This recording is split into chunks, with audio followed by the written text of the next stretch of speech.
السلام علیکم ورحمۃ اللہ وبرکاتہ نحمده ونصلی علی رسولہ الکریم اما بعد۔ آج کا سبق سن لیجئے، یہ حج کے متعلق تیسرا سبق ہے، دھیان سے سنیے۔ حضرت محمد صلی اللہ علیہ وسلم کا ارشاد ہے کہ حاجی کی سفارش 400 گھرانوں میں مقبول ہوتی ہے، یا یہ فرمایا کہ اس کے گھرانے میں سے 400 آدمیوں کے بارے میں قبول ہوتی ہے۔ راوی کو شک ہو گیا کہ کیا الفاظ فرمائے تھے حضور صلی اللہ علیہ وسلم نے، یا تو 400 گھرانوں میں مقبول ہوتی ہے یا اس کے گھرانے میں سے 400 آدمیوں کے بارے میں قبول ہوتی ہے۔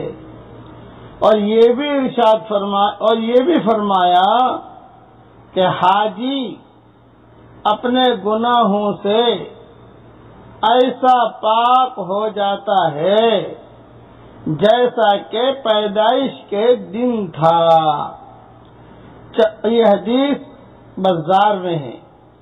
400 آدمیوں کے بارے میں سفارش قبول ہونے کا یہ مطلب ہے کہ اتنے لوگوں کی مغفرت کا تو گویا اللہ جل شانہ کی طرف سے وعدہ ہے، اور اس سے زیادہ میں کوئی مانع نہیں۔ بہت سی روایتوں میں یہ وارد ہوا ہے کہ حاجی جن کے لیے دعائے مغفرت کرتا ہے وہ قبول ہوتی ہے۔ اسی لیے حدیث شریف میں آتا ہے کہ حضور صلی اللہ علیہ وسلم نے ارشاد فرمایا، جب کسی حاجی صاحب سے ملاقات ہو تو اس کو سلام کرو، اس سے مصافحہ کرو، اور اس سے پہلے کہ وہ اپنے گھر میں داخل ہو اپنے لیے دعائے مغفرت کی اس سے درخواست کرو کہ وہ اپنے گناہوں سے پاک صاف ہو کر آیا ہے۔ یہ حدیث مسند احمد میں ہے اور مشکات میں بھی ہے۔ اس لیے حاجی سے دعائے مغفرت کرانی چاہیے، اور حاجی حج کر کے آئے تو اور زیادہ اس کی دعائے مغفرت کرانی چاہیے۔ لیکن اللہ معاف فرمائے، آج کل تو دعائے مغفرت کیا کرائے، آج کل تو ہار لے کر آدمی جاتے ہیں ایئرپورٹ پر چھوڑنے کے لیے بھی ہار لے کر، اور جب ایئرپورٹ پر واپس آتا ہے تو بھی ہار لے کر، وہ ہار لے کر جاتے ہیں، دعائیں مغفرت کرانا تو بھول ہی جاتے ہیں، جو اصل چیزیں تو بھول ہی جاتے ہیں۔ یہ ہاروں کے چکر میں ہی ہم ختم ہو گئے۔ بے ہار کی کیا ضرورت ہے؟ حاجی صاحب رخصت ہو رہے ہیں تو ہار کی کیا ضرورت ہے؟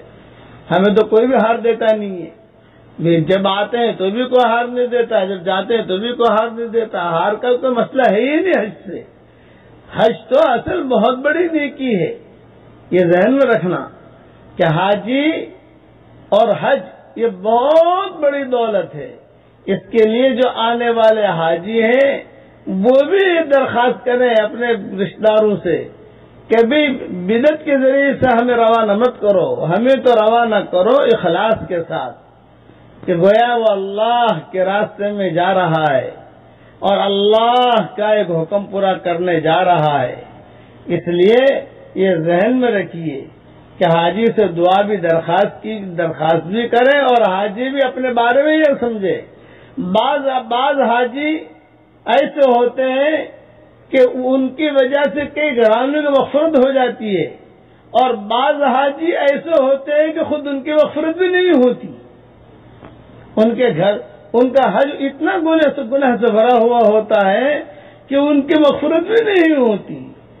اس لیے یہ یاد رکھنا کہ اعمال ایمانیہ جو ہے وہ دو قسم کے ہیں، جیسا نماز مقبول غیر مقبول، قرآن کی تلاوت مقبول غیر مقبول، حج مقبول غیر مقبول، عمرہ مقبول غیر مقبول۔ اس لیے اپنا حج قبول کرانے کی بھی اللہ تعالیٰ سے درخواست کریں کہ اللہ ہمارا حج قبول فرما، تہجد کا وقت ہے ہمارے یہاں، مدینہ منورہ سے یہ سبق دے رہا ہوں۔ میں دعا کرتا ہوں کہ اللہ تعالیٰ تمام حاجیوں کے حجوں کو اللہ تعالیٰ قبول فرمائے، اور بہت اہم یہ دعا کرتا ہوں جہاں یہ سبق پہنچ رہا ہے، اے اللہ تو ہم سب کو تقوی کا لباس پہنا دے، اے اللہ تو ہم سب کو سعادت کا لباس پہنا دے، اے اللہ تو ہم سب کو صحت اور عافیت کا لباس پہنا دے، اے اللہ ہم سب کو تیری محبت کا لباس پہنا دے، اے اللہ ہم سب کو تیرے نبی کی محبت کا لباس پہنا دے، اور اے اللہ ہمیں تقوی کا لباس پہنا، اس سے اچھا لباس اور کوئی نہیں ہے، زہد کا لباس پہنا۔ قرآن شریف میں ہے وَلِبَاسُ التَّقْوَىٰ ذَلِكَ خَيْرٌ، تقوی کا لباس بہت ہی اچھا لباس ہے۔ ہم سب کو اللہ تعالیٰ تقوی کا لباس پہنائے عافیت کے ساتھ، آمین آمین آمین۔